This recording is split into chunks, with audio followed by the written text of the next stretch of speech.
Hi అందరికీ నమస్కారం అండి. Welcome back to Sharath updates YouTube channel.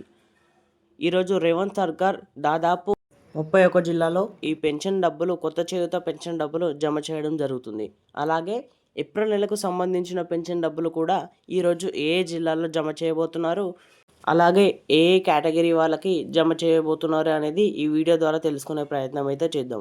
దీనికి మీరు చేయాల్సింది వీడియోను ఎక్కడా కూడా స్కిప్ చేయకుండా పూర్తి వరకు చూడాలి. అలాగైతేనే వీడియోలో ఉన్న సమాచారం మీకు క్లియర్గా అర్థమవుతుంది.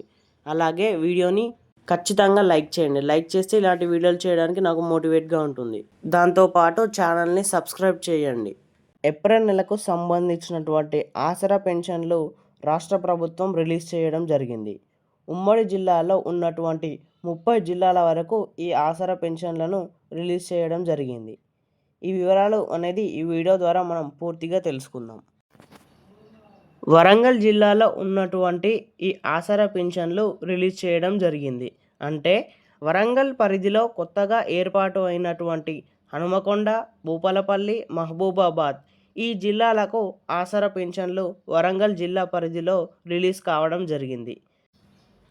ఉమ్మడి మెదక్ జిల్లా నుండి విలీనమైన సంగారెడ్డి, సిద్దిపేట జిల్లాలో కూడా ఈ ఆసరా పెన్షన్లు రిలీజ్ అయ్యాయి.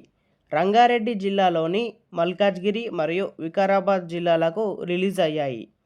గద్వాల్, నాగర్ కర్నూల్, నారాయణపేట్, వనపర్తి ఈ జిల్లాలకు కూడా ఆసరా పెన్షన్లు రిలీజ్ అయినాయి. ఇక ఖమ్మం జిల్లాకు వస్తే కొత్తగూడెం జిల్లా ఆసరా పెన్షన్లు రిలీజ్ అయినాయి. ఆసిఫాబాద్, మంచిర్యాల, నిర్మల్ జిల్లాలకు కూడా రిలీజ్ అయ్యాయి. ఇక కరీంనగర్ జిల్లాలో కొత్త జిల్లా పరిధిలో కొత్తగా జిల్లాలుగా ఏర్పడినటువంటి జగిత్యాల, పెద్దపల్లి జిల్లాలకు కూడా ఈ ఆసరా పెన్షన్లు రిలీజ్ అయినాయి. 8 ఉమ్మడి జిల్లాల పరిధిలో ఏర్పాటు అయినటువంటి 30 జిల్లాలో ఈ ఆసరా పెన్షన్లు ఏప్రిల్ నెలకు సంబంధించినటువంటి పెన్షన్లు రిలీజ్ కావడం జరిగింది. వారికి కూడా ఇక్కడ ఆసరా పెన్షన్ డబ్బులు వారి అకౌంట్లో ఈ డబ్బులు అనేది డిపాజిట్ చేసినట్టుగా ప్రభుత్వం తెలియజేస్తుంది. ఏప్రిల్ నెలకు సంబంధించినటువంటి ఆసరా పెన్షన్లు మే 29 తారీఖున ప్రతి ఒక్క జిల్లాలో అర్హుడైన లబ్ధిదారుడి ఖాతాల్లో ఈ ఆసరా పెన్షన్ డబ్బులు అయితే జమ చేయడం జరుగుతుంది. అలాగే ఈ కొత్త చేయూత పెన్షన్లు ఎప్పటి నుంచి ఇస్తారు, ఎవరెవరికి ఇస్తారో అనే దానిపై ఇప్పుడు మనం ఈ వీడియో ద్వారా తెలుసుకునే ప్రయత్నం చేద్దాం. వృద్ధులు, ఒంటరి మహిళలు, వితంతువులు, దివ్యాంగులు, బీడీ కార్మికులు, డయాలసిస్ రోగులు, ఎయిడ్స్ వ్యాధిగ్రస్తులు తదితరులు ఆర్థిక సహాయం అందించేందుకు తెలంగాణ ప్రభుత్వం చేయూత పథకాన్ని ప్రవేశపెట్టింది. ప్రభుత్వ పరంగా వీరికి ఆర్థికంగా అండగా ఉండేందుకు ఈ సంక్షేమ పథకాన్ని అమలు చేస్తుంది. చేయూత పథకానికి సంబంధించిన దరఖాస్తు ఫామ్లను ప్రజాపాలన కేంద్రాల నుండి గ్రామ పంచాయతీ కార్యాలయం, మండల పరిషత్ కార్యాలయం, మున్సిపల్ కార్యాలయం నుండి పొందవచ్చు. వర్గాల వారీగా చేయూత పెన్షన్ అర్హతలు, దరఖాస్తు చేసే విధానం తదితర వివరాలు ఇక్కడ ఈ వీడియో ద్వారా తెలుసుకుందాం. తెలంగాణ ప్రభుత్వం అమలు చేస్తున్న పథకాల్లో ముఖ్యమైనది చేయూత పథకం. ఈ పథకం ద్వారా రాష్ట్రంలో వివిధ వర్గాల వారికి ఆర్థిక సహాయం అందిస్తున్నారు. ప్రధానంగా వృద్ధులు, వితంతువులు, దివ్యాంగులు, ఒంటరి మహిళలు, బీడీ కార్మికులు పింఛన్లు ఇస్తున్నారు. వీరితో పాటు బోధనేతర సిబ్బంది, డయాలసిస్ రోగులు, ఎయిడ్స్ వ్యాధిగ్రస్తులకు ఈ పథకం అండగా నిలుస్తుంది. వృద్ధులు, ఒంటరి మహిళలు, వితంతులు, వికలాంగులు తదితరులు అండగా ఉండేందుకు తెలంగాణ ప్రభుత్వం అమలు చేస్తున్న పథకం చేయూత. దీని కింద ప్రభుత్వం నెల పింఛన్లు అందిస్తుంది. గత బీఆర్ఎస్ ప్రభుత్వం ఆసరా పేరుతో ఈ పథకాన్ని అయితే అమలు చేయడం జరిగింది. రేవంత్ నేతృత్వంలో రాష్ట్రంలో అధికారంలోకి వచ్చిన కాంగ్రెస్ ప్రభుత్వం చేయూత పేరుతో ఈ పథకాన్ని అమలు చేస్తుంది. అంతేకాకుండా ఈ పెన్షన్ మొత్తాన్ని రెట్టింపు చేసేందుకు నిర్ణయం తీసుకున్నారు. పెంచిన మొత్తం పింఛన్లు పంపిణీ చేయడం మాత్రం ఇంకా ప్రారంభించలేదు. ప్రస్తుతం ఆసరా కింద ఇచ్చిన పెన్షన్నే మొత్తాన్ని లబ్ధిదారులు అందుకుంటున్నారు. ఈ చేయూత పెన్షన్ పథకాన్ని పొందేందుకు దరఖాస్తు కావాల్సిన పత్రాలు: ఆధార్ కార్డు, ఓటరు గుర్తింపు కార్డు, రేషన్ కార్డు లేదంటే ఆదాయ ధృవీకరణ పత్రం, నివాస ధృవీకరణ పత్రం, mobile number, passport size photography. చేయూత పథకానికి ఈ విధంగా అయితే దరఖాస్తు చేసుకోవాలి. ప్రభుత్వ యంత్రాంగం ప్రజాపాలన దరఖాస్తుల ద్వారా రాష్ట్ర వ్యాప్తంగా వివరాలను సేకరించింది. వీటి ద్వారా వివిధ ప్రభుత్వ పథకాలకు రేషన్ కార్డుకు అర్హులైన లబ్ధిదారులను గుర్తిస్తామని ప్రభుత్వం ప్రకటన చేసింది. తద్వారా కొత్తగా ఈ పథకానికి అర్హులైన వారిని గుర్తిస్తారు. ఇక సాధారణంగా దరఖాస్తు ప్రక్రియ ఈ విధంగా ఉంటుంది.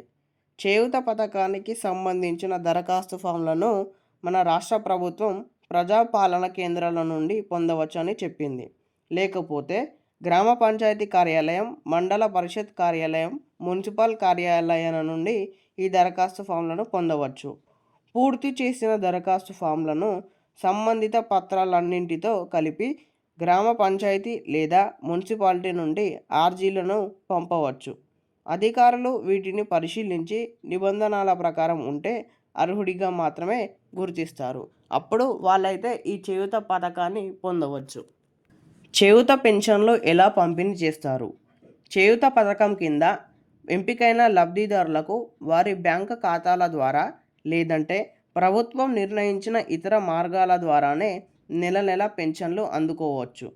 వ్యక్తిగత కారణాల వల్ల ఏదైనా ఒక నెల పెన్షన్ తీసుకోకపోతే ఆ తర్వాతి నెల 2 నెలల పెన్షన్లు కలిపి ఇవ్వడం జరుగుతుంది. అయితే వరుసగా 3 నెలల పెన్షన్ తీసుకోకపోతే లబ్ధిదారుల జాబితా నుండి తొలగించే ప్రమాదం అయితే ఉంది. చేయూత పథకానికి ఉండే ముఖ్యమైన ఉద్దేశం. చేయూత పథకం ప్రధాన లక్ష్యం వృద్ధులు, ఒంటరి మహిళలు, వితంతువులు, వికలాంగులు నిర్లక్ష్యానికి గురి కాకుండా చూడటం, వారిని గౌరవంగా జీవించేలా చూడటం, తమ ఆర్థిక అవసరాల కోసం ఇతరులపై ఆధారపడకుండా ఉండటం, ఔషధాల అలాగే ఇతర ఖర్చుల కోసం ఆర్థికంగా సహాయం చేయడం, ఆర్థికంగా వెనుకబడిన బలహీన వర్గాల వారికి ఆర్థిక భరోసా కల్పించడం ద్వారా వారికి జీవన ప్రమాణాలను మెరుగుపరుస్తుంది. ఆసరా పెన్షన్, చేయూత పెన్షన్ మధ్య ఉన్న వ్యత్యాసం. దివ్యాంగులకు ఆసరా కింద ఇచ్చింది 4016, చేయూత పెన్షన్ కింద ఇచ్చేది 4000. వృద్ధులకైతే ఆసరా కింద ఇచ్చింది 2016, చేయూత కింద ఇచ్చేది 4000.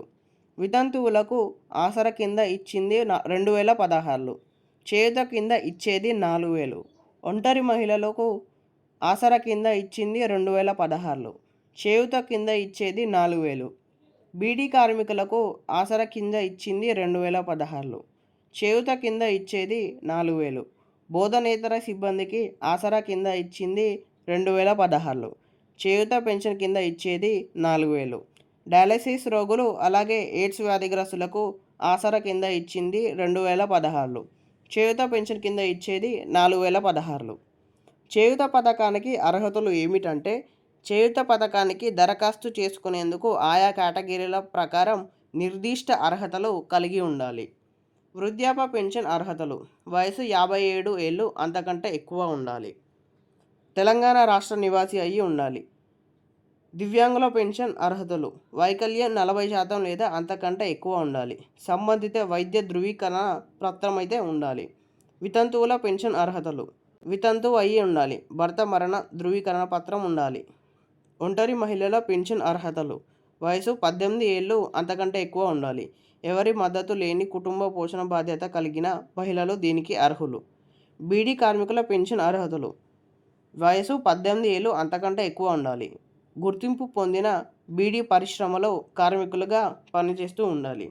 ఎయిడ్స్ వ్యాధిగ్రస్తుల పెన్షన్ అర్హతలు.